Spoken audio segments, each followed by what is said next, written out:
जय ज्योती जय सावित्री। मी अर्चना राजेंद्र कावलकर, विभागीय अध्यक्षा Savitri Shaktipeeth, Raman science centre and planetarium Nagpur या ठिकाणी माझ्या क्लासेसची शैक्षणिक सहल नेण्यात आली। भौतिकशास्त्रातील प्रथम भारतीय नोबेल पुरस्कार विजेते चंद्रशेखर वेंकट रामन म्हणजेच आदरणीय सर सी.व्ही. रामन हे नागपुरातील महालेखा परीक्षकांच्या कार्यालयाशी संबंधित होते। त्यामुळे या केंद्राला रामन सायन्स सेंटर असे नाव देण्यात आले। हे केंद्र सामान्य जनतेमध्ये विज्ञान व तंत्रज्ञानाचा प्रसार करण्यासाठी अनेक कार्यक्रम राबवते। शालेय मुलांमध्ये पर्यावरणाबद्दल जागरूकता निर्माण करण्यासाठी ग्रीन फिंगर पुरस्कार देते। 2007 मध्ये ऑगस्ट महिन्यात माहिती आणि दळणवळण तंत्रज्ञान गॅलरी उघडण्यात आली। या केंद्रात सध्या 4 वेगवेगळ्या परस्पर संवादी science on a sphere show आणि 133 आसनी तारांगण, 2 मजेदार विज्ञान गॅलरी, 1 प्रागैतिहासिक प्राणी उद्यान आणि बरेच काही बघायला मिळते।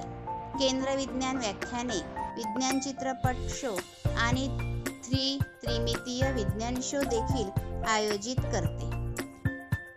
विद्यार्थ्यांसाठी ग्रह दाखवणे व इतर खगोलीय घटना दाखवणे यासारखे उपक्रम राबवत असते।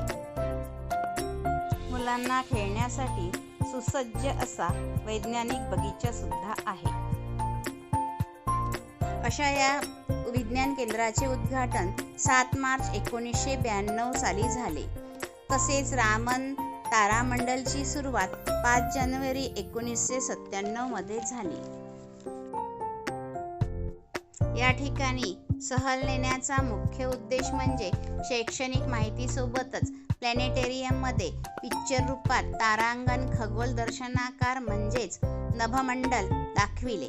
त्यात तारे, ग्रह व आकाशगंगा अशा खगोलीय वस्तूंचे प्रदर्शन केले, जे विशेषतः खगोलशास्त्र आणि रात्रीच्या आकाशाबद्दल माहिती मिळते। 3D नाट्यगृहामध्ये प्रगत तंत्रज्ञानाचा उपयोग करून शैक्षणिक चित्रपट दाखविला गेला। त्यामुळे विज्ञान आणि तंत्रज्ञानाच्या संकल्पना सपाट द्विमितीय माध्यमांपेक्षा प्रत्यक्षात साकार होताना पाहता येतात। तल्लीन करणारा अनुभव म्हणजे आपण या घटनेचा एक भाग असल्यासारखे वाटते व विशेष शिकण्याचा आकर्षक मार्ग मिळून आनंद होतो। अशा या रामन विज्ञान सायन्स केंद्राला आम्ही नागपूर इथे भेट दिली। आपणही द्या। धन्यवाद।